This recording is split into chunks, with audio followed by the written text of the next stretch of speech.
असाही चिल्ला पिल्ला चिमुकला तुम्हाला तुमच्या घरी आणायचा आहे, पण काळजी लागली आहे की त्याला काय खायला द्यायचं, त्याचं व्हॅक्सिन काय किंवा त्याची काळजी कशी घ्यायची आहे, तर हा व्हिडिओ तुमच्यासाठी मित्रांनो. व्हिडिओ शेवटपर्यंत बघा आणि मला फॉलो करून ठेवा. तुम्ही आणलेलं पिल्लू 40 ते 45 दिवसाचं पाहिजे. तुमचा 40 ते 45 दिवसाचा डॉग ट्रॅव्हल करून आला, त्याला रिलॅक्स होऊन द्यायचं 1 तास. त्याच्यानंतर त्याला इलेक्ट्रॉलची पावडर द्यायची एनर्जी बुस्टिंगसाठी. पहिले 3 दिवस की त्याला पाणी उकळून पाजायचंय. त्याला फूड काय चालू आहे ते ज्याच्याकडनं तुम्ही घेतलंय त्याला विचारा की फूड काय चालू आहे. सेरालॅक हे कंपल्सरी, कुठलाही फूड चालू असो, सेरालॅक 6 number Apple and wheat flavour किंवा तुम्हाला जे अवेलेबल होईल ते तुम्ही सेरालॅक त्याच्या फूडमध्ये मिक्स करून पहिले 2 ते 3 दिवस सेरालॅकच द्यायचे. दुसरी गोष्ट, त्याच्यामध्ये मल्टीव्हिटॅमिन लिव्हर टॉनिक ते पण तुम्हाला फूडमध्ये मिक्स करणे.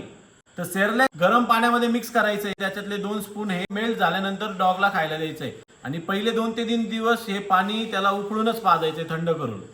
ते पहिले 3 महिने घरातलं जे फूड आहे, चपाती झालं, भात झालं किंवा दूध वगैरे छोट्या छोट्या गोष्टी, अल्कोहोल किंवा बोन्स असतात किंवा आपण जे ह्युमन्स बिस्किट असतात ते द्यायचे नाही. सगळ्यात महत्वाची गोष्ट की डॉगला दूध का नाही द्यायचं, यांनी त्याला स्टमक इन्फेक्शन होतं, त्याला आपण गॅस्ट्रो असं म्हणतात. तर गॅस्ट्रो हा खूप मेजर आजार आहे डॉगमध्ये.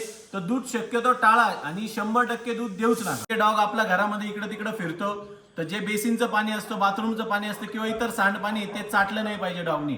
आणि व्हॅक्सिनेशन हे डॉक्टरकडनंच करा. लहान पपीला दूध द्यायचं नाही, लहान पपीला चॉकलेट द्यायचं नाही. व्हॅक्सिनेशन शेड्यूल आणि काय फूड द्यायचं याच्यासाठी मी नेक्स्ट व्हिडिओ टाकण्यासाठी आवड फार्म्सला फॉलो करून ठेवा.